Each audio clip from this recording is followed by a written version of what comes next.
Bonsoir et bienvenue à notre rendez-vous de chaque lundi. Désormais, Actu 60 vous sera présenté chaque lundi, mercredi et vendredi à partir des 16h, 1 heure du débat.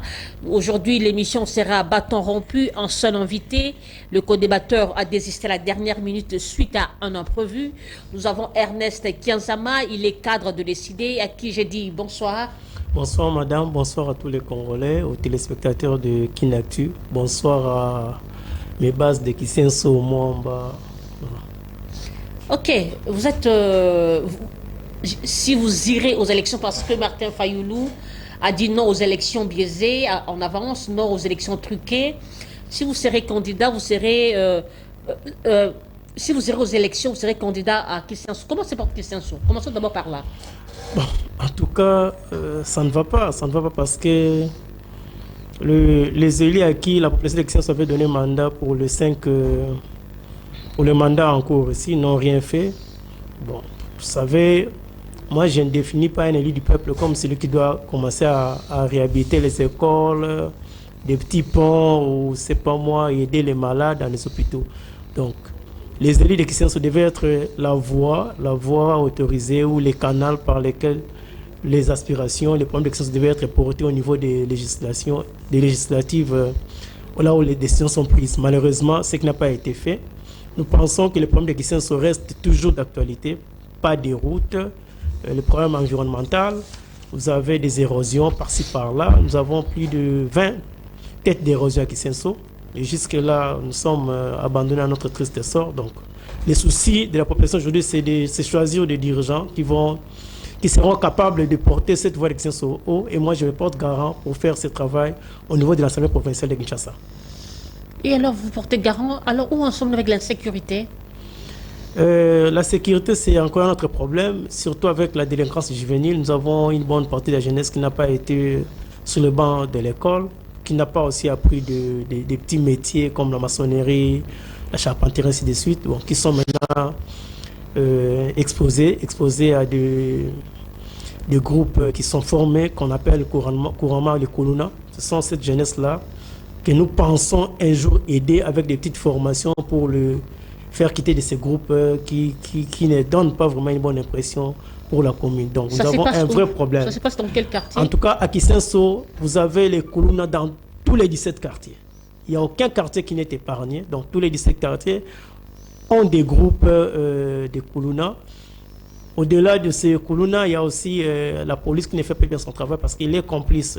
Les policiers sont complices de ces Kuluna. Alors, vous comprenez déjà quand les criminels qu'on appelle Kuluna sont en association avec la police, là, on ne sait plus à quel sens c'est voué. Et voilà, dites-moi un peu, par rapport à cette insécurité, ça date depuis combien de temps? Qu'est-ce que vous-même vous avez pu faire? Parce que vous êtes de l'opposition ou de la résistance. Il n'est pas seulement cohérent que vous critiquez le pouvoir en place. Qu'est-ce que vous avez pu apporter pour atténuer cette situation? Madame, bien qu'on ne soit pas au centre des décisions, parce qu'on ne sait pas gérer la police communale de Kisenso, mais à notre niveau, nous avons essayé de parler avec certains groupes, certains leaders de ces jeunes. Bon, des fois, on arrive à mettre un peu de paix entre ces deux groupes, mais après, les phénomènes reprennent toujours. Donc, les niveaux de ces degrés de criminalité, ce n'est plus avec les individus qu'il faut traiter ces problèmes-là. Donc, c'est au niveau des institutions étatiques qu'il faut trouver des solutions idoines pour aider la jeunesse à quitter ces groupes armés, ces groupes criminels. Voilà. Ernest Kianzama. Kianzama. Oui. J'ai du mal toujours à prononcer votre nom. Il y a eu clôture de la 9e édition de Jeux de la francophonie. Comment jugez-vous cette grande activité qu'a eu lieu ici? Bon, madame, vous savez, moi je trouve que nous avons... Quelle lecture faites-vous? Oui, nous avons... lorsqu'on organise des jeux comme ceux de la francophonie, il y a des retombées. Il y a des retombées sur le plan politique, diplomatique, ainsi que sur le plan des infrastructures. Ce qui est vrai, nous avons bénéficié des infrastructures, c'est vrai. On avait des infrastructures qui n'étaient pas vraiment au niveau standard reconnu par manque d'entretien, de bonne volonté de nos dirigeants. Donc, comme il y a eu le jeu de la francophonie, nous avons vu les autorités s'atteler à aider un peu le pays avoir des infrastructures comme nous avons actuellement. Maintenant, moi je vois ce jeu-là, je pensais que le pouvoir devait quitter cette théorie d'inventer les événements. Et après, on n'a presque rien trouvé. Vous savez, à l'époque, on nous disait qu'avec l'arrivée du pape, on allait améliorer l'image de la nation, l'image de notre pays. Bon, le pape est arrivé, tous les caméras du monde étaient braquées à Kinshasa, le pape est parti. Nous avons trouvé que rien n'a changé. Avant que le pape arrive, il y avait la visite du roi des Belges. On avait trouvé aussi que rien de grave était passé après cette visite-là. Donc, on ne doit pas être sur les événements. Le vrai problème aujourd'hui, nous avons organisé les Jeux de la francophonie. On devait avoir des retombées politiques, diplomatiques, ainsi de suite. Mais le vrai problème avec ma nation, je l'ai toujours dit, c'est à l'interne. Nous avons un État faible et on ne sait pas capitaliser des événements comme les Jeux de la francophonie à la hauteur comme font les autres. Mais vous ne voyez pas que, quelque part, vous critiquez dans le vide, le jeu a été une réussite, non? C'est vrai, il y a eu des petits aléas parce que l'œuvre humaine n'a jamais été parfaite, mais quand même, ça a été une réussite. Reconnaissez ça quand même. Madame, vous savez, dans la vie, il faut savoir faire la part des choses entre un langage diplomatique, un langage de courtoisie, un langage je dirais, d'encouragement, et puis un langage de consolation. Vous insinuez quoi par là? Je voulais dire par là que lorsque je suivais les intervenants qui sont venus de l'extérieur, c'était beaucoup plus pas un langage de nous féliciter pour cette réussite, mais c'était un langage d'encouragement, de nous pousser à faire encore mieux. Alors que c'était le 9e jeu de la francophonie, il y a eu 8 pays qui ont organisé ce jeu avant nous, mais il fallait suivre aussi les discours. Pendant ces 8 premiers jeux organisés par la francophonie, ce n'était pas le même discours que nous avons suivi chez nous. Donc on vous encourage à faire mieux. C'est bien bon. Je suivais même une intervenante là qui disait que, bon, quand on dit le miracle n'est pas congolais, qu'est-ce que je dis? L'impossible n'est pas congolais. C'est pas encourageant. C'est pas encourageant. C'est pour dire que c'est une nation qui tâtonne, mais bon, vous allez voir un miracle apparaître. Dans l'organisation, on ne doit pas s'attendre à des miracles. Il y a des principes organisationnels qu'on doit mettre en place et puis obtenir des résultats probants. Mais vous ne voyez pas que sur le plan diplomatique, c'est quand même une réussite, un pas. Bon, je ne sais pas qu'est-ce qui change. Qu'est-ce que le Congo... Dans quel état se trouvait le Congo avant la francophonie? Dans quel état se trouve aujourd'hui le Congo après la francophonie sur le plan diplomatique? Je ne sais pas qu'est-ce qu'on a gagné. Entre moi, je ne vois pas. Je ne vois pas ce qu'on a gagné par rapport à 2 axes majeurs que moi je définis, sur lesquels nous devons juger le mandat de M. Félix. Vous avez la question de l'Est et puis vous avez le social. Je ne vois pas avec la francophonie pour ces 2 questions où nous avons trouvé des réponses. Je ne vois pas. Attendez, s'il vous plaît. Il y a eu des jeux de grande envergure, il y a eu des jeux culturels, il y a eu le sport. Mais quand même, on n'a pas senti un encouragement de votre part de l'opposition. Vous ne voulez pas qu'il y ait quelque part aussi vous donnez raison à ceux qui vous traitent des haineux? Bon, c'est quelque chose qui rassemble et l'opposition et la majorité présidentielle. Ce n'était pas une activité de l'union sacrée. C'était une activité qui a engagé toute une nation. C'est comme le sport. Oui, c'est comme la musique. Oui, moi je pensais aussi que quand vous dites que les jeux sont apolitiques, je suis d'accord avec votre avis, votre point de vue. Mais dis-moi, il a fallu aussi que les organisateurs, même dans leur discours, qu'ils puissent dépolitiser ces jeux-là. Vous avez vu même M. Félix Tshisekedi à l'ouverture essayer un peu de parler de la... il a parlé de... Que dirais-je? Il a parlé de cette...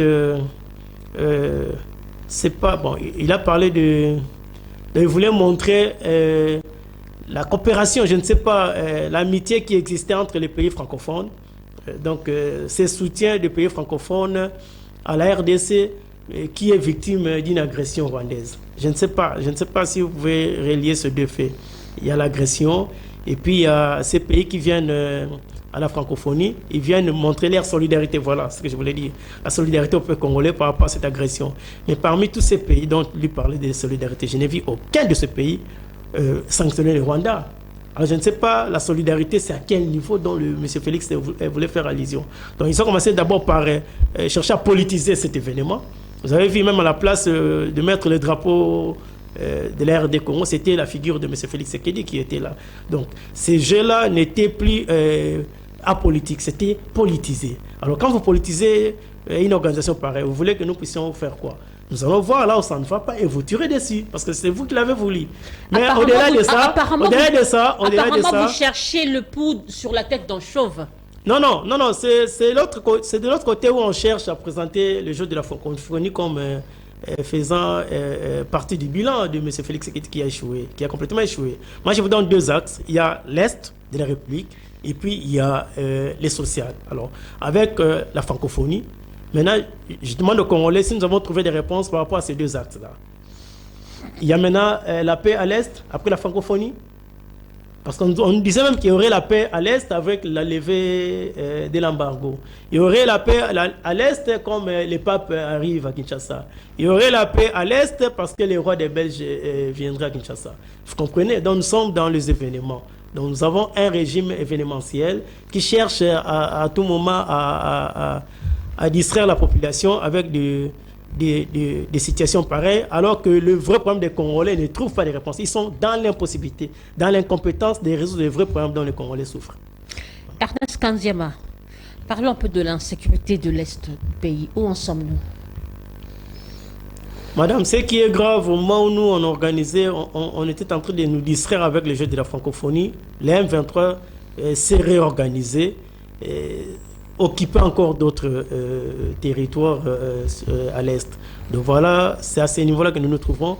Et sur le plan diplomatique, nous sommes toujours de nous embrouiller avec des sommets inutiles où rien ne réussit. Jusque-là, nous sommes à la case du départ. Rien n'est fait. Tous ces territoires sont sous l'occupation du M23. On ne pense même pas comment les récupérer ou libérer ces compatriotes qui croupissent sous les bottes du M23. Donc nous sommes à ce niveau-là. Alors moi je l'ai toujours dit, nous avons proposé au niveau de l'ECD des réformes institutionnelles. Même l'armée et la police devaient connaître toutes ces réformes parce qu'on ne sait pas comprendre. Un pays qui sous-traite sa sécurité ne peut rien entendre de bon. Vous savez, un mercenaire, quand vous prenez un mercenaire, vous engagez un mercenaire, ce mercenaire aura du mal à faire un travail le plus vite possible parce qu'il va gagner. Il gagne, vous le payez. Alors, si quelqu'un touche 200, 300, 500 dollars par jour parce qu'il est sur votre sol, vous pensez que ce monsieur souhaiterait qu'après 2-3 mois que son travail-là prenne fin? Je ne crois pas. C'est ce qui se passe même aussi avec le gouvernement militaire à l'Est, avec l'état de siège. Ces militaires ont pris goût du pouvoir avec l'argent. Maintenant, ils souhaitent être là et puis continuer à gagner. Alors, qu'est-ce qu'ils vont faire comme rapport? Non, bon, il y a des petites avancées par-ci, par-là, tout ça. Mais regardez, avec tout ce que nous avons comme dispositif militaire à l'Est, on n'a même pas récupéré 1 km² depuis que nous sommes là. On n'a pas. On ne récupère rien, on n'avance pas. On est là à l'état de statu quo et puis on dit, bon. Attendez, est-ce que depuis cette situation a commencé, est-ce que le président, qui c'est M. Martin Fayulu, est allé déjà à l'Est du pays? Bon, je pense que c'est... C'est lui qui vous appelez le président élu. C'est une question de compréhension. Le président Martin Fayulu sillonne tous les pays. Il a été à Kisangani, c'est l'Est de la République. Ouais. Je parle de l'Est, le bastion de la guerre, les bastions de massacre. Bon, il va aller là-bas. Qui va les sécuriser? Il a peur, hein? Non, il n'a pas peur. Il n'a pas peur. On ne veut pas donner l'occasion aux ennemis de la République de tuer un digne fils du pays sur qui les Congolais focalisent leur confiance. Ouais, on ne veut pas ça. Mais c'est lui qui nous avait promis qu'il serait là, que les quartiers généraux de l'état-major des FARDC seraient installés à Goma. Où en sommes-nous? Ouais, lui qui gère l'armée, qui gère la police, les services de renseignement. Le président Martin Fayulu ne gère pas ses services de renseignement, ne gère pas l'armée. Comment est-ce qu'il peut aller au front? Vous comprenez? Mais si nous étions au pouvoir, vous allez voir qu'on allait réaliser cette promesse-là d'installer les QG de FARDC à l'Est et puis libérer les territoires conquis par les M23. D'ailleurs, si nous on avait pris le pouvoir en 2023, en 2018, pardon, les M23 ne seraient pas là où il est. Parce que lorsque M. Tshisekedi arrive au pouvoir, les M23 n'existaient pas. C'est lui qui a recréé les M23 pour ses intérêts. Il sait pourquoi il a recréé l'insécurité à l'Est, pourquoi il a cédé cette partie du territoire au M23 en connivence avec Kagame sous le couvert du M23. Il sait pourquoi il a fait ça. Et nous, on n'allait pas faire cela. On n'allait pas faire cela. On ne peut pas accepter qu'un seul Congolais soit sous l'occupation d'une force quelconque, une rébellion ou une force d'occupation. Non, ça jamais. On n'allait pas accepter cela. Donc nous, à notre niveau, dès que nous récupérons l'impérium en 2024 avec des élections inclusives, transparentes, impartiales et apaisées, vous allez voir comment est-ce que nous allons mener des réformes institutionnelles pour remettre le Congo sur les rails. Voilà. Attendez, ce n'est pas facile. La guerre de l'Est a duré pendant plus de 15 ans, presque 20 ans même, s'il faut le dire ainsi. Est-ce que vous croyez que ça serait sous une baguette magique que Martin Fayulu allait restaurer la paix à l'Est du pays? Ou ce ne sont que des beaux discours? Non, madame, ce ne sont pas des beaux discours. Même notre frère Félix Tshisekedi, tel qu'il est là, il savait quand on était dans l'opposition, on avait un plan. On avait un plan de sortie des crises pour les pays dans tous les domaines, y compris le domaine sécuritaire. Ce qui est grave, que notre ami nous a quittés et puis il est allé faire un deal avec Kabila. Il a accepté de faire la continuité du régime de Kabila. Vous voyez? Et vous savez bien que dans Moubaké nous avait bien dit que les dauphins de Kabila se trouveraient dans l'opposition. Donc il a accepté de faire la continuité du régime. Il n'y a pas eu cassure, il n'y a pas eu changement. Il n'y a pas eu changement parce qu'avec le président Martin Fayulu, nous, on était pour le changement et non pour la continuité. Mais notre frère Tshisekedi arrive, il fait la continuité de tout ce que Kabila faisait. Et vous pouvez comprendre cela que sur tous les plans, c'est ce que Kabila faisait. Et ce qui est grave, il y a des domaines où il a été même en deçà de ce que Kabila faisait. Donc voilà, sur le plan sécuritaire, ce qui concerne la corruption, l'instrumentalisation de la justice, tout ça, il est sur le même pas que Kabila, son prédécesseur, dont il est le dauphin. Voilà. Donc avec le président Martin Fayulu, c'est le changement qui devait arriver et non la continuité. Voilà la différence entre le président Martin Fayulu et notre frère Tshisekedi. Pour lui, c'est la continuité, maquillée avec tous les discours qu'il tient là, mais pour nous, c'était le changement. Donc, casser avec l'ancien système et puis instaurer un nouveau système et puis faire continuer le pays. Donc, les vrais problèmes du Congo, ce ne sont pas changer des têtes comme on les fait là, mais il faut changer le système. Et nous, on avait ces canevas-là de changer le système et avancer. En parlant du système-là, veuillez un peu nous expliciter la chose. Vous insinuez quoi? Soyez un peu pratique. Voilà. En une phrase, je dirais ceci. Aujourd'hui, le Congo marche avec des institutions faibles, avec des hommes forts. Et nous, on devait instaurer le contraire. Des institutions fortes avec des hommes forts, des hommes faibles.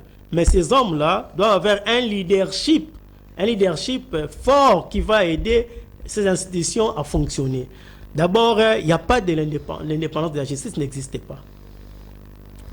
On devait réformer l'armée. Parce qu'aujourd'hui, l'armée, c'est à la merci d'un individu ou d'un groupe d'individus. Ce n'est pas pour la population. Parce que cette armée est capable de faire une marche de santé à Kinshasa pour prouver que nous sommes là pour protéger les institutions et leurs animateurs. Mais à l'Est, on cherche une armée avec ce qu'on nous a présenté comme armement, bien que ce sont des armes des armes légères. Des armes légères, ce ne sont pas des armes lourdes pour la guerre. Donc on veut faire croire aux Congolais que nous avons une armée pour protéger les institutions et leurs animateurs, mais pas pour la population. La preuve en est que Bunagana, plus d'une année aujourd'hui, nous avons une armée qui se montre impuissante, ne fût-ce que d'avancer d'un mètre carré. Voilà. Donc on devait remettre aussi le Parlement, l'indépendance de cette institution que nous appelons le Parlement, parce qu'aujourd'hui c'est une caisse de résonance. C'est une caisse de résonance pour les pouvoirs en place. Et même à l'époque de Kabila, le Parlement était toujours une caisse de résonance pour les pouvoirs en place. Donc, nous devons aussi bâtir un État fort à l'interne pour se faire respecter de nos voisins. Aujourd'hui, nous sommes là en train de pleurnicher dans tous les sommets, dans tous les discours que M. Tshisekedi tient, c'est toujours pleurer, accuser les Rwandais, tout ça. Ouais, il faut attaquer les Rwandais. Les Rwandais vous attaquent. Et qu'est-ce qui vous manque d'attaquer? Les droits de réponse sur le plan international. C'est reconnu même dans le droit international. Est-ce que vous ne voyez pas que le chef de l'État a-t-il raison lorsqu'il dit que nous connaissons quand la guerre commence, mais quand elle se termine, nous ne connaissons pas? Non, vous savez, madame, il y a des choses que nous vous disions hier dans l'opposition, et aujourd'hui c'est une honte. C'est une honte pour nous de voir quelqu'un qui vient de l'opposition être incapable de les réaliser. Et M. Tshisekedi, avec sa famille politique, l'Union sacrée, les caches d'hier, ont permis même au FCC de revenir sur vos plateaux de télévision et commencer même à parler. Je vous donne un exemple simple. À l'époque, M. Tshisekedi nous dit Kabila vole l'argent du pays. Et si je suis là, je vais vous présenter un budget qui dépasserait même celui de l'Angola, 80 milliards. Alors, nous restons dans cette hypothèse. On a un budget aujourd'hui de moins de 4 milliards. Le budget réel de l'RDC, c'est un budget qui est en deçà de 4 milliards. Alors, soit M. Kabila volait et avait un budget de 4 milliards, et aujourd'hui, vous aussi, vous continuez à voler. Soit hier, M. Kabila ne volait pas, et vous nous trompiez. Parce que si M. Kabila volait, donc aujourd'hui, vous ne volez pas, on devait avoir un budget qui dépasserait 70, 70, 80 milliards. C'est ça le vrai problème. Alors, il ne faut pas être dans les accessoires. On a construit 10 km de route, on a réhabilité une université, on a réhabilité un centre hospitalier ou une école. Mais restons dans les concrets. L'Est, ça n'a pas marché. Le social, ça n'a pas marché. Avec Kabila, l'Est, il y avait des problèmes. Avec Tshisekedi, l'Est a toujours des problèmes. Avec Kabila, le social ne marchait pas. Avec Tshisekedi, le social ne marche pas. Mais si Kabila avait échoué, alors, comment vous m'expliquez la réussite de Tshisekedi? Là, ça ne va pas, madame. Là, ça ne va pas. Donc, moi, je reste dans les concrets. Notre frère a échoué. Il a échoué dans tous les domaines, selon vous? En tout cas, il a échoué partout. Comment? Il a échoué partout. Quand vous voyez la question de l'Est, c'est la question sécuritaire. Or, la sécurité marche aussi avec la diplomatie. Parce que la sécurité, les problèmes de l'Est, c'est un problème aussi avec nos voisins. Donc, nous avons échoué sur le plan sécuritaire. Nous avons échoué aussi sur le plan diplomatique. OK? Alors, nous avons aussi échoué sur... Sur le plan diplomatique, reconnaissez quand même les exploits, non? Il y a eu le lever d'embargo. Il y a maintenant, nous sommes maintenant autorisés d'acheter des armes. Il y a quand même, comment je peux dire, nous avons quand même eu... autrefois, nous étions déculottés, mais aujourd'hui, il y a quand même eu une considération. Madame, je vous comprends, mais vous devez aussi me comprendre. C'est-à-dire que moi, j'ai été formé pour... Et voilà, aujourd'hui, il y a eu le 9e jeu, la 9e édition de le jeu de la francophonie qui s'est joué ici. C'est quand même... C'est aussi les experts de la diplomatie, quand même. Kabila, à son époque, aussi avait organisé le 14e sommet de la francophonie. C'est plus que le jeu. C'est plus que le jeu. Vous avez eu combien de chefs d'État ici au Congo? Les rois des Belges étaient au Congo avec Kabila. Sarkozy était ici, Hollande était ici avec Kabila. Madame, moi, le problème chez nous, on ne veut pas des choses à peu près. On ne veut pas des choses à peu près. Nous sommes pour l'excellence. Qu'on fasse les choses correctement. Alors, quand on fait les choses correctement, quand vous avez 3, 4 sur 10, vous avez échoué. Parce que je ne sais pas si on comprend mon langage lorsque je dis qu'il n'a rien fait. C'est-à-dire qu'il n'y a pas 0-0. Mais on devait quand même aller au-delà de ce que Kabila a fait. Qu'est-ce qu'il a fait que vous reconnaissez? Ce qu'il a fait que je reconnais... Oui. Soyez franc. Oui, il a remis le tribalisme sur oh là la là. table. Mais vous me demandez ce qu'il a fait. Non, j'énumère ses points positifs. C'est positif pour lui, malheureusement, c'est négatif pour le peuple. Il a remis le tribalisme sur la table, dans tous ses aspects. Et avec Kabila, on volait, on n'arrêtait pas. Mais avec Tshisekedi, on vole, on fait un semblant d'arrêter et on va libérer des mains. Voilà, ça sont les points positifs. Je continue? Allez-y. Oui. Et un autre point positif pour notre frère.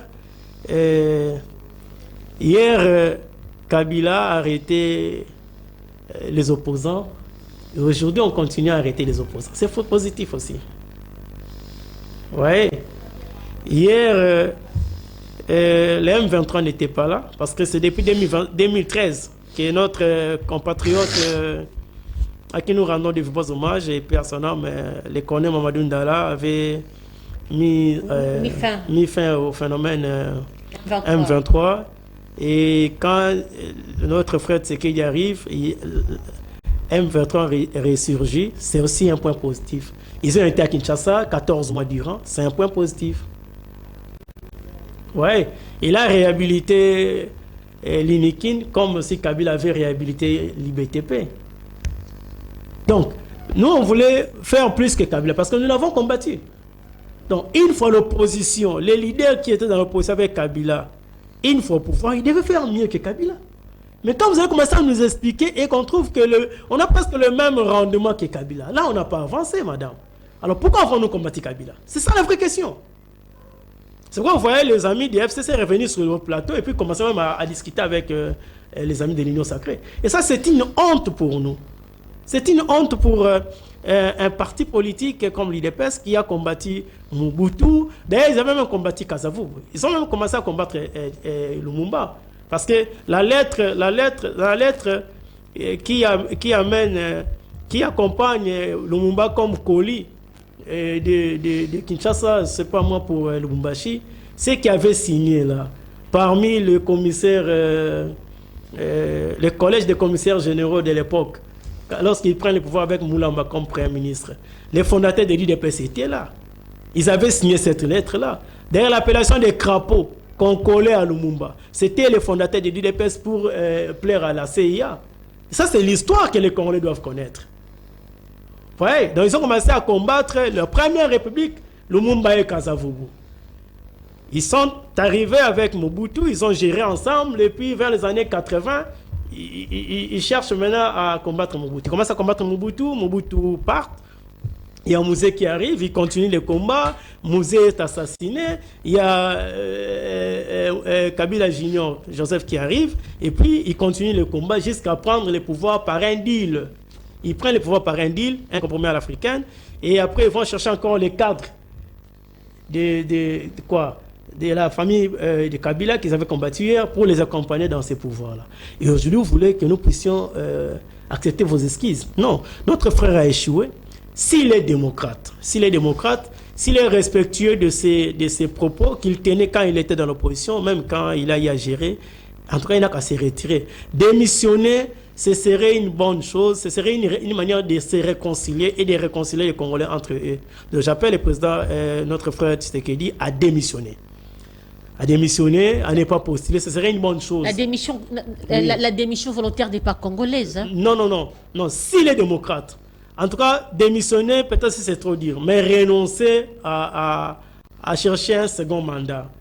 Parce que tout ce qu'il avait promis, il n'a pas réalisé. Regardez Hollande, c'était un vrai démocrate. Il avait promis l'emploi aux Français et ce n'est pas arrivé. Il a dit non, je me retire. Et aujourd'hui, en tout cas, il est respecté par les Français. Vous comprenez? Donc quand on échoue au premier mandat, il serait mieux par éthique, par respect, par, je dirais, par respect de sa parole donnée, de ne pas continuer puis de laisser. En tout cas, moi, à mon niveau, je le conseillerais de ne pas postuler, de ne pas chercher un second mandat. En tout cas, de quitter les affaires avec que les affaires vous quittent. Voilà. Ernest Kanziama, parlons un peu des élections. Les CD tient toujours à sa position? Voilà, je pense que vous avez suivi la dernière sortie médiatique du président élu, Martin Fayulu, il a dit que, et ça c'est la position de l'ECD depuis Kisangani, les boycotts n'est pas notre vocabulaire. Nous sommes partie prenante pour les élections de décembre 2023, mais à une seule condition, que ce soit des élections transparentes, inclusives, apaisées, hein, et puis qu'on se mette autour d'une table, parce que vous savez, là où nous sommes arrivés, nous sommes au dernier virage. Nous sommes au dernier virage où on doit aider le pays à atterrir en douceur. Alors il faut que toutes les parties prenantes au processus électoral parlent un même langage. C'est-à-dire on est vraiment confiant dans ces processus. On est confiant avec ceux qui organisent, avec celui qui organise, qui va publier les résultats provisoires, et aussi avec ceux qui vont confirmer les résultats. C'est-à-dire, il faut que nous nous mettons d'accord autour de règles d'IG qui soient vraiment des règles que tout le monde accepte. Est-ce que pensez-vous que vos recommandations seront... D'ailleurs, il y a Kadima avait zappé vos recommandations dernièrement. Est-ce que vous n'êtes pas en train de tourner à rond? Non, nous ne tournons pas en rond. Mais on veut donner une chance à cette République. Quelle chance? Et que cette République revienne sur le bon chemin. Parce que vous savez, madame, les gens acceptent que les régimes soient démocratiques. Mais il faut aussi accepter les jeux démocratiques. Et des fois, les gens ne comprennent pas ce qu'on appelle comme crise de légitimité. Vous voyez? Comme crise de légitimité, c'est qu'il y a des négatifs. Voilà. C'est qu'il y a des négatifs dans cette démocratie lorsque les institutions sont illégitimes, y compris leurs animateurs. À l'interne, vous verrez, j'ai été élu, quelle que soit la manière dont je suis arrivé au pouvoir, je suis président, j'ai prêté serment, la CENI a publié, la Cour constitutionnelle a confirmé les résultats, c'est bien bon. Mais vous ne vous rendez pas compte sur le plan international, lorsque votre pays est coté parmi les régimes dont les animateurs les dirigeants sont illégitimes. Hein? Les dirigeants qui ne répondent pas aux normes démocratiques. Vous voyez? Même, regardez, nous avons un pays qui s'est dit, nous avons 16 milliards comme budget. 16 milliards. Vous avez vu, les Américains arrivaient ici nous donner 48 millions de dollars comme aide. Est-ce que ça ne vous dit rien? Ça ne vous dit rien. Si nos dirigeants étaient légitimes, si nos dirigeants étaient reconnus démocratiquement partout dans le monde, pouvions-nous bénéficier des aides qui semblent être comme de l'injure? Attendez, Ernest, vous ne voyez pas que déjà du fond de vous-même, vous savez que vos recommandations ne seront pas acceptées, ne seront pas considérées. Est-ce que ce n'est pas juste de faux fuyants ou encore de fuite en avance, ou encore vous allez donner raison à ceux qui disent que non, il y a une main noire derrière Martin Fayulu qui l'a poussé à désister aux élections? Non, je pense que ceux qui ont suivi le président dernièrement ne vont plus se poser des questions. Même sur notre, que dirais-je, la campagne de 2018, le financement de notre campagne en 2018, sur ses relations avec les autres leaders congolais de l'opposition, sur sa fortune, est-ce qu'on a l'argent pour aller aux élections? Ceux qui l'ont suivi ces jours-là ne peuvent plus se poser des questions pareilles. C'est-à-dire, nous nous sommes préparés en conséquence. Vous voyez? Nous nous sommes préparés en conséquence. Et lorsqu'un parti organise un congrès, il y a des décisions qui sont prises au congrès là. Je ne vois pas une autre décision qui peut venir changer ce qui a été accepté à l'unanimité par les congressistes à ce niveau-là, au niveau du parti. Il n'y en a pas. Nous avons dit que nous ne sommes pas... C'est une perte en avance parce que vos recommandations ne seront pas suivies scrupuleusement. Et d'ailleurs, ne seront même pas acceptées. Madame, Mais oui, si nos recommandations ne trouvent pas gain de cause, ne trouvent pas un écho favorable à ceux qui organisent les élections, mais c'est à eux maintenant de dessiner les différents scénarios que nous avons. La politique de la chasse vide aussi ne paye pas. Hein? Oui, mais vous devez comprendre que les idées n'est pas l'IDPS de 2006, Martin Fayulu n'est pas Tshisekedi ou Amoulou de 2006. Vous voyez? Ça, vous devez le savoir. Vous devez maintenant voir tous les scénarios possibles. Mais nous sommes catégoriques. On ne dépose pas tant qu'on n'a pas un fichier fiable, accepté par tout le monde. Tant qu'on n'a pas une CENI recomposée, tant qu'on n'a pas une cour constitutionnelle reconstituée qui répond s'il vous plaît, qui répond aux lois de la République, à la Constitution. Si nos revendications ne trouvent pas gain de cause, madame, je vous assure que sans fichier électoral fiable, il n'y aura pas élection en RDC. Nous sommes Congolais comme tous les autres Congolais. Il n'y aura pas élection. Nous n'allons pas laisser. Par quel pouvoir vous sommes nous allons activer l'article 64. C'est constitutionnel. Et cet article donne le pouvoir à tout Congolais, les devoirs et l'obligation de barrer la route à un individu ou un groupe d'individus qui cherchent à prendre le pouvoir par la force ou par d'autres moyens non constitutionnels. Donc nous allons nous opposer farouchement. Vous avez d'abord du mal à mobiliser les gens au meeting, au terrain Saint-Thérèse, et pensez-vous que vous allez soulever tout un monde pour appliquer l'article 64 de la Constitution? Madame, le problème des foules, ça ne se discute plus avec le président Fayulu. Ça, c'est un faux problème. D'ailleurs, vous savez, ceux qui utilisent même les moyens de l'État sont incapables de mobiliser plus que nous. Ils utilisent les moyens de l'État. Vous avez vu plus de 300 pasteurs, 15 millions de dollars sortis du trésor public. Vous avez vu ce qu'ils avaient fait au stade des Martyrs. Donc, les problèmes de plein ou pas avec le président Martin Fayulu, ça ne se discute plus. Mais je vous dis sincèrement que sans fichier électoral fiable, sans Fayulu, sans Lamouka, il n'y aura pas élection en RDC. Ça, je vous assure, et vous allez le voir. Vous allez le vivre. Parce que nous sommes Congolais comme les autres, et on ne va pas accepter qu'un groupe d'individus prenne le pouvoir, s'accapare du pouvoir, donc refuse à ce que les souverains primaires puissent exercer ses droits les plus légitimes, parce qu'il sait pas être plus congolais que les autres. Ça, jamais. À part Ados Ndombassi, qui d'autre encore est parti de décider par rapport à cette question? Bon, en tout cas, moi,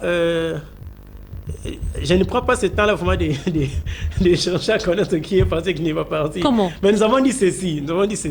Cette décision, nous l'avons prise au niveau du bureau politique. C'est la majorité qui avait voté. Alors, ceux qui pensent qu'ils doivent aller chercher les miels, chercher leurs intérêts égoïstes à la place des intérêts des Congolais, ils sont libres de partir. Mais nous voulons aider ce peuple à quitter la pauvreté, à quitter l'insécurité, à quitter le chômage. Alors on ne sait pas accompagner les fraudeurs, les jouisseurs dans une parodie d'élection. Non, on ne peut pas le faire. On ne peut pas les accompagner. Mais nous allons barrer la route à ces jouisseurs, à ces fraudeurs de ne plus prendre 5 années, le peuple en otage pendant 5 ans comme ça. Non, on ne va pas se laisser faire. Ça, vraiment, soyez-en sûrs. Est-ce que les relations entre Katumbi, Fayulu, Sesanga et Matata Ponyo sont toujours au beau fixe? Oui. Le président continue à parler avec ces autres leaders-là. Mais le président n'est pas conflictuel. On ne sent plus cette cohésion-là qui était avant. Hein? Non, c'est-à-dire quoi? Cette chaleur-là d'avant, on ne sent plus ça. Non, c'est-à-dire, madame... Depuis qu'il s'est retiré par rapport à cette question des élections, on ne sent plus... Oui, parce que nous étions dans une dynamique de revendiquer des élections transparentes, impartiales, apaisées, inclusives. Et à cela, il y avait certaines revendications qui étaient énumérées que nous devons discuter avec les amis au pouvoir. Alors, comme disent les Français, les paroles s'envolent, les écrits restent. Il y a des documents qui avaient été signés. Les premiers, c'était entre le président Martin Fayulu, le prix Nobel de la paix et puis le premier ministre honoraire Matata. Le deuxième document, c'est entre les 4 leaders à Lubumbashi. C'est Sanga Katumbi, qui c'est Matata, et puis le président élu Martin Fayulu. Ce qui est vrai que quand vous réalisez ces 2 documents, vous trouverez que le président Martin Fayulu est resté dans tout ce qu'on avait défini comme revendication, comme principe de travail. Malheureusement, les autres n'ont pas... se sont désolidarisés du groupe. Bon, ils ont leurs raisons propres. Nous, on ne sait pas, je ne suis pas des LGD, je ne suis pas d'envol ou d'ensemble pour la République pour parler de répondre à leur place ici. Mais du moins, nous sommes restés respectueux de ces deux textes et nous continuons à revendiquer ce qui a, comme c'était convenu avec les autres leaders. Alors, c'est rencontrer, c'est parler au téléphone, bon, là, c'est pas un problème. Vous savez que le président Martin Fayulu n'est pas conflictuel. Pas conflictuel il y avait eu un conflit, il y avait eu quelques différends entre eux. Non, pour dire que comme ils sont partis, on crée un conflit. Non, vous savez que le président est arrivé même à pardonner à ceux qui ont causé du tort au souverain primaire, au peuple en 2018, en leur volant la victoire électorale. Il a pardonné. Il a pardonné à ses frères égarés, Kabila et Tshisekedi, pour avoir volé la souveraineté au peuple congolais. Il les a pardonnés. Est-ce que Fayulu est prêt à nouer une relation avec Kabila? Bon, vous savez, la politique est dynamique.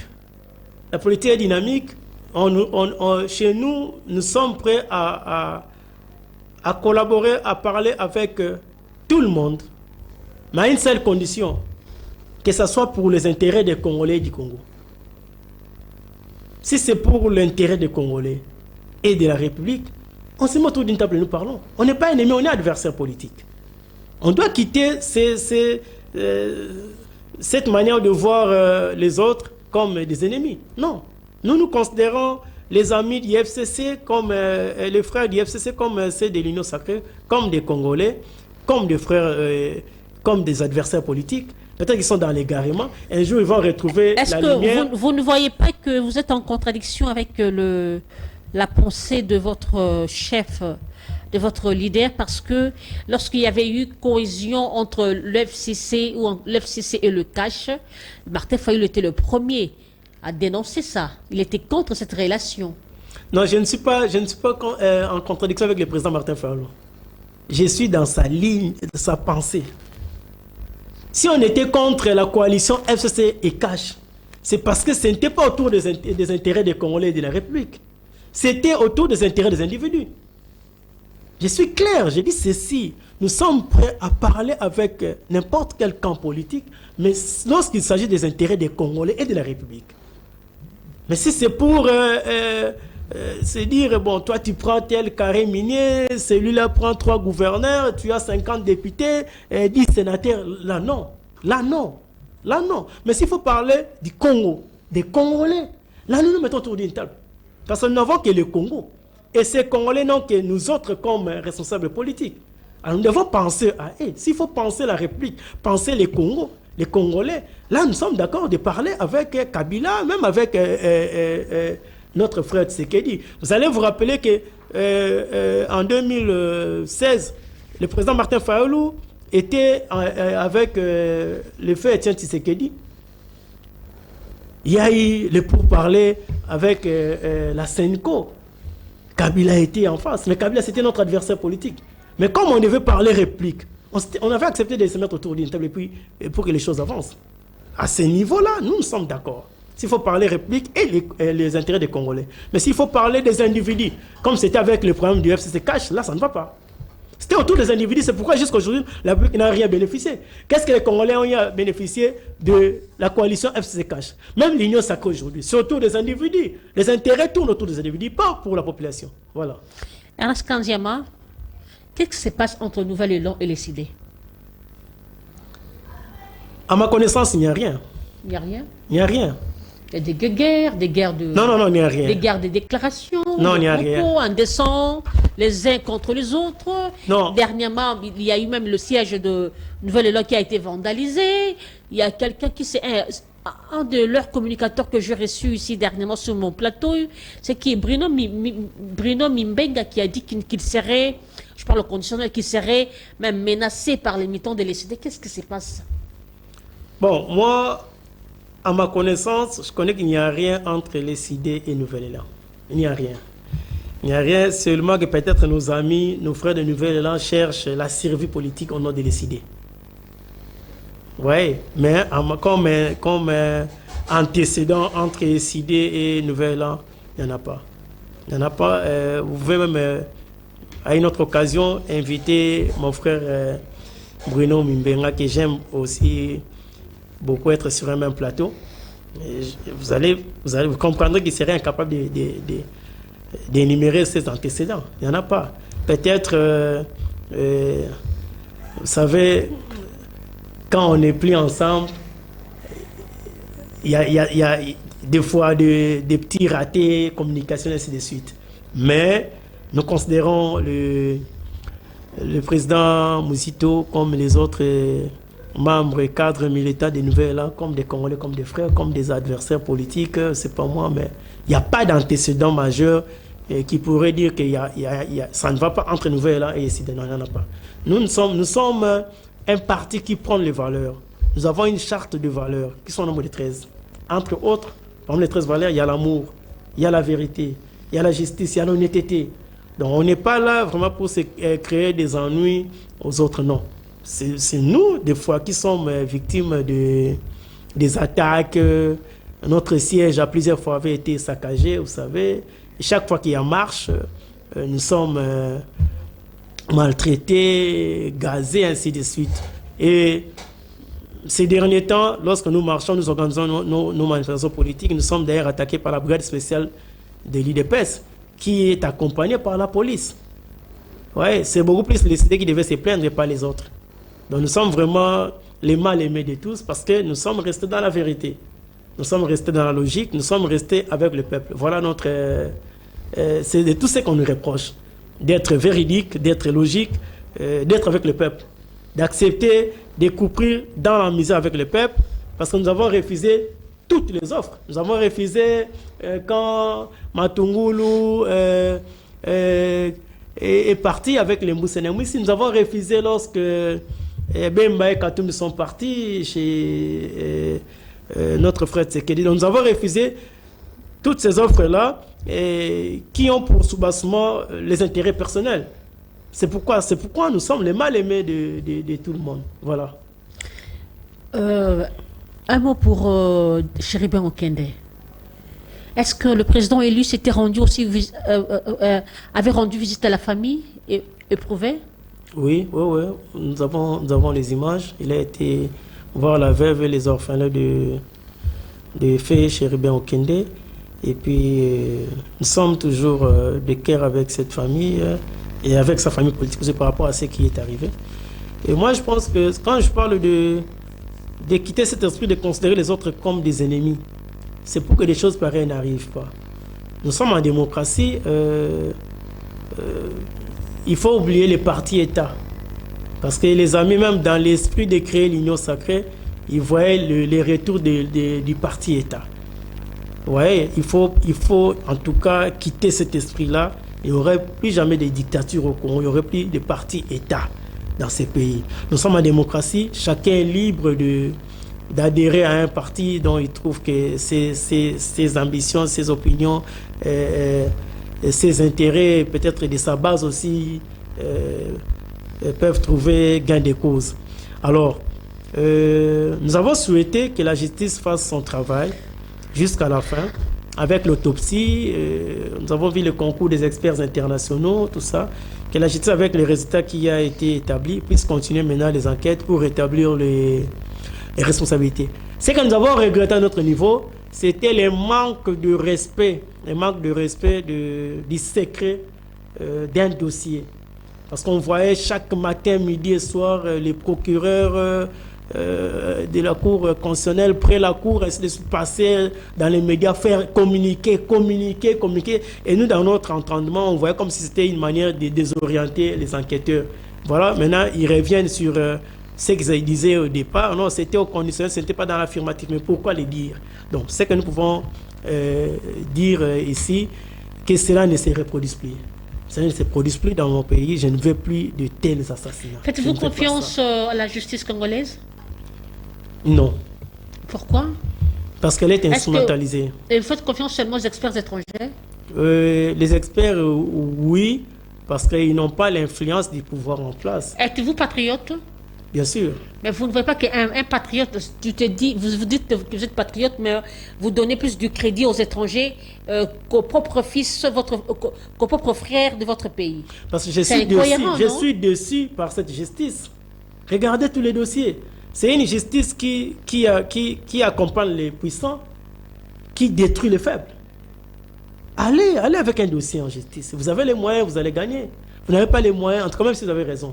Il faut oublier, il ne faut pas rêver. Alors, comme je suis patriote, je fais confiance à une telle justice qui fait la honte de ma nation. Ouais. Et vous avez suivi même notre frère Tshisekedi, il n'y a pas longtemps, dire que cette justice n'était pas vraiment à la hauteur, ne l'avait pas aidé pendant ses mandats. Mais il oubliait qu'il était lui-même le premier, il est le magistrat suprême. Regardez aujourd'hui ce que nous vivons comme insécurité dans la vie province de Kinshasa, avec le phénomène Koulouna. On arrête les Koulouna et on les amène au niveau des parquets. La police fait son travail, il arrête les Koulouna. On transmet les dossiers au parquet. Un Koulouna, les magistrats vous disent, oh, il n'y a pas eu de plaignant, il est libéré. Des fois, s'il y a des plaignants, on les envoie à Makala. 3 mois, 6 mois après, il y a une ordonnance de grâce présidentielle. Ces Koulouna reviennent encore au quartier. Vous comprenez? Ça, c'est quel type de justice? Des dossiers d'assassinat. Où en sommes-nous avec les résultats? Avec aucun de ces pas les premiers dossiers. Et vous voulez, comme je me dis patriote, faire confiance à une telle justice? Non, madame, nous devons être sincères avec nous-mêmes. C'est pourquoi j'ai dit, nous devons nous regarder en face. Vous voyez, quand vous êtes devant un miroir, vous voyez vous-même. C'est ce que nous devons faire. Avant de demander, bien de critiquer les avis des autres, nous devons nous regarder d'abord en face. Voilà. Faire une introspection. Qu'est-ce que nous sommes? Pourquoi ça ne marche pas? Madame, la justice élève une nation. Mais quel type de justice élève une nation? Une bonne justice. Alors, si cette nation n'est pas élevée, c'est qu'il n'y a pas une bonne justice. Alors, patriote veut dire accepter les bêtises. Ça, jamais. Patriote veut dire aussi faire une autocritique constructive de sa propre nation. C'est ça. Donc moi, je ne fais pas confiance à cette justice. Alors, il faut qu'il y ait des garde-fous extérieurs pour que nous puissions aboutir à un résultat qui soit véridique et qu'on mette la main sur les exécutants et les commanditaires de cet assassinat. Aujourd'hui, nous sommes presque à 60-70% de dire que c'était un crime d'État. Vous voyez? Nous sommes maintenant, nous avançons parce qu'il y avait 50-50. 50%, on s'est dit, bon, il y a 50% de chances que ce soit un crime organisé par l'État. Il y a 50% de chances que ce soit un crime organisé par des tierces personnes.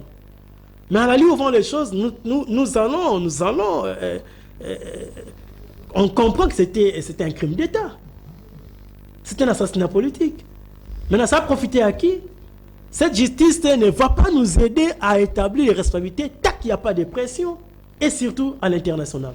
Ernest Kankanzi, en attendant vers la fin de l'émission, un mot pour les nouvelles nominations. Jean-Louis Essambo, le professeur, l'ancien juge de la Cour constitutionnelle, a été nommé comme le chef spécial en matière de sécurité du chef de l'État. Et puis, il y a eu encore nomination au niveau de l'ANR. Un mot par rapport à ça. Voilà, moi je pense que les sages disent quoi? On ne change pas l'équipe qui gagne. On ne change pas l'équipe qui gagne. C'est qui est vrai qu'il y a eu beaucoup de réclamations, il y a eu beaucoup de revendications sur les modes opératoires, sur les méthodes utilisées par l'ANR, utilisées par les conseils nationaux de sécurité, utilisées par la DEMIAP. C'est pourquoi, à la limite, même si vous défendez vos collaborateurs, mais vous serez dans l'obligation de les lâcher. C'est pourquoi notre frère Tshisekedi, pour essayer de refaire l'image du pouvoir, il les a lâchés. Mais il y a eu beaucoup de choses qui se sont passées avec ceux qui sont partis. Hein? Ce n'était pas vraiment encourageant. Alors, je souhaiterais que les nouveaux nominés là puissent faire le travail comme il se doit, hein, parce que ça ne va pas, ça ne va pas. Les services de renseignement, ce n'est pas seulement pour traquer les opposants, ce n'est pas seulement pour enlever, arrêter les gens arbitrairement. Les services de renseignement doivent aussi, c'est-à-dire prévenir, voir à l'avance comment la sécurité du pays marche, à l'interne comme à l'externe. Nous, on est toujours surpris.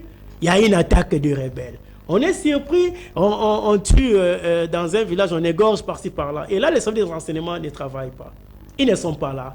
Ils sont seulement à Kinshasa, il y a une marche, on arrête, il y a quelqu'un qui passe dans les médias et puis on vient vous chercher. Non, ça, ce n'est pas les renseignements. Ce n'est pas les renseignements.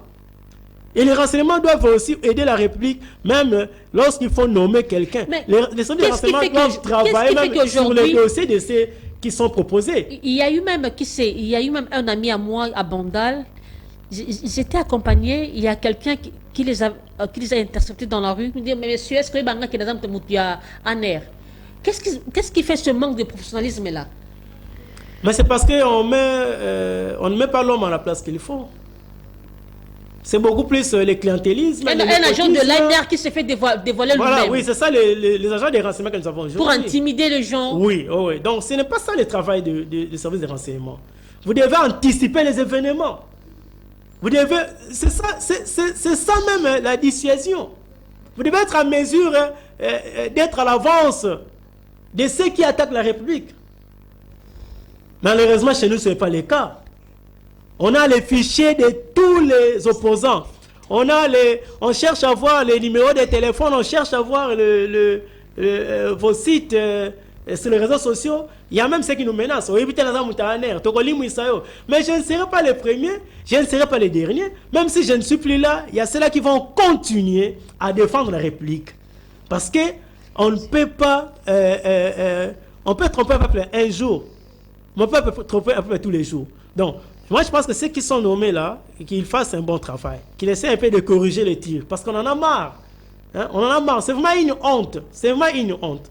Donc, les agents de l'ANR qui ne travaillent pas dans l'anonymat, qui s'exposent. Alors, comment aurez-vous les informations? Parce que tout le monde sait que vous êtes dans l'ANR. Vous êtes dans la DEMIAP, vous êtes au CNS. Donc, voilà un peu ce que je peux dire sur ces points-là. Mais j'ose croire que il faut que ceux qui ont géré l'ANR avant l'arrivée du professeur Essambo et l'autre là, Claude, le colonel Claude Lussadissou, qu'ils répondent aussi de leurs actes devant la justice. Parce qu'ils ont causé beaucoup de tort à la République.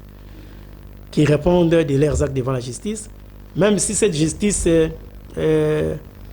refuse de faire le travail, mais qu'ils sachent que les dossiers, tous ces dossiers, nous les suivons de près. Même après notre frère Tshisekedi, parce que le pouvoir n'est pas éternel. Ernest, ils répondront de leur regardez la caméra, la justice. Votre mot de la fin. Le mot de la fin, c'est un message de, je dirais, vraiment qui va déranger peut-être. Nous sommes à la recherche de Madame Tania Mouika, qui a été kidnappée depuis le 28 juillet, tôt le matin au niveau de Yolo. Nous demandons à toutes les personnes de bonne volonté qui auraient aperçu Madame Tania Mouika, c'est une femme mariée, mère de 2 enfants, d'entrer en contact avec la famille via la chaîne Kinactu, parce que nous sommes vraiment très désespérés, mais nous continuons à prier. Dieu aidant, nous allons la retrouver. Donc, nous demandons à toute personne de bonne volonté de nous aider dans ce sens-là, d'entrer en contact avec Kinactu, votre chaîne, et vous pouvez peut-être entrer en contact avec nous si par hasard ils avaient des traces de Madame Tania Mouika. Elle est kidnappée depuis le 28 juillet. Donc le phénomène kidnapping continue. Oui. Ça c'est grave ça. Et le service de renseignement est là, c'est seulement pour des bêtises. Mais les vrais problèmes de l'insécurité dans la ville de Kinshasa, comme partout ailleurs, ne les préoccupent pas. Et puis demander à mes bases de Kisenso d'être calmes. Nous continuons le combat. Il y aura élection dans ces pays si nous obtenons un fichier fiable, acceptable de tout le monde.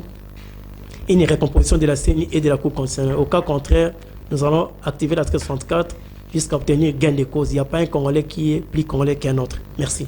Merci Ernest Ekondiama d'avoir répondu à notre invitation, bien que votre co-débatteur a désisté à la dernière minute. C'est moi qui vous remercie. Mesdames et messieurs, nous sommes arrivés à la fin de cette émission. Mais j'aimerais d'abord souhaiter bon anniversaire à ma copine, une amie d'enfance. C'est vrai, j'ai eu le retard d'envoyer les photos à la régie, mais ce n'est qu'une partie remise le mercredi. Je vais lancer les photos. Je pense à toi, Tété Lofaka Theresia, Madame Ticker depuis Cogelos, une amie d'enfance, ma meilleure amie, un amour inconditionnel.